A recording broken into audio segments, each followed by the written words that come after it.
Friend, તો તમારું સ્વાગત છે મારા રસોડામાં। તો અવનવી વાનગી જોવા માટે ચેનલને સબસ્ક્રાઈબ કરો। જો મારો વિડીયો ગમે તો વિડીયોને લાઈક કરો, શેર કરો, કમેન્ટ કરો। બાજુમાં રહેલ બેલ આઇકનને દબાવો તેથી નોટિફિકેશન તમને રોજ મળતું રહે। આજે હું તમારી સાથે શેર કરીશ કોકોનટ મિલ્કની રેસીપી। તો ચાલો શરૂ કરીએ રેસીપી। કોકોનટ મિલ્ક બનાવવા માટે આપણે અડધું ફ્રેશ નાળિયેર લીધેલું છે। એ ચા ટોપરું છે તેને કાઢી લેશું। કાઢી અને ઉપરની છાલ કાઢી લેશું। ત્યાર પછી તેને આપણે ખમણીની મદદથી ખમણી લેશું। તો ચાલો તેને આપણે ખમણી અને તૈયાર કરી લઈએ। તો મેં આ રીતે ખમણીની મદદથી ખમણી અને આ ખમણ તૈયાર કરી લીધું છે। તો તેનો આપણે મિલ્ક બનાવવા માટે મિક્સર જાર લેશું। ખમણને આપણે મિક્સર જારમાં એડ કરી દેશું।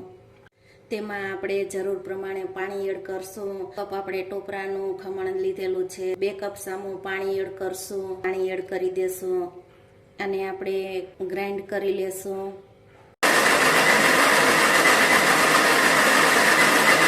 તો તેને આપણે આ રીતે એક કોઈ પણ કોટનના કપડામાં એડ કરી તેને આપણે તૈયાર કરી લેશું।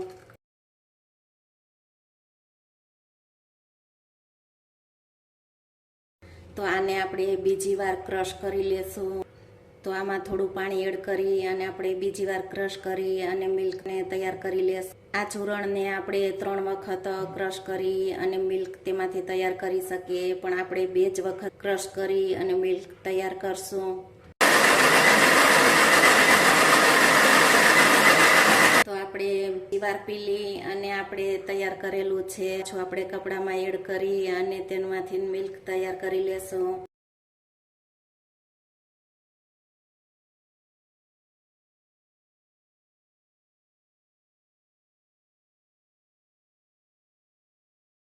કોકોનટ મિલ્ક એકદમ સારું એવું બની ગયું છે। આ કોકોનટ મિલ્કનો ઉપયોગ આપણે ઘણી વસ્તુમાં તેનો ઉપયોગ કરી શકીએ। આપણે કોઈ પણ શાક છે, પુલાવ છે, તો તેમાં પણ આપણે આ મિલ્કનો ઉપયોગ કરી શકીએ। તો કોકોનટ મિલ્કની રેસીપી તમને ગમે તો વિડીયોને લાઈક કરો, શેર કરો, કમેન્ટ કરો અને બાજુમાં રહેલ બેલ આઇકન દબાવો તેથી નોટિફિકેશન તમને રોજ મળતું રહે। તો છે ને એકદમ સહેલી રેસીપી। તો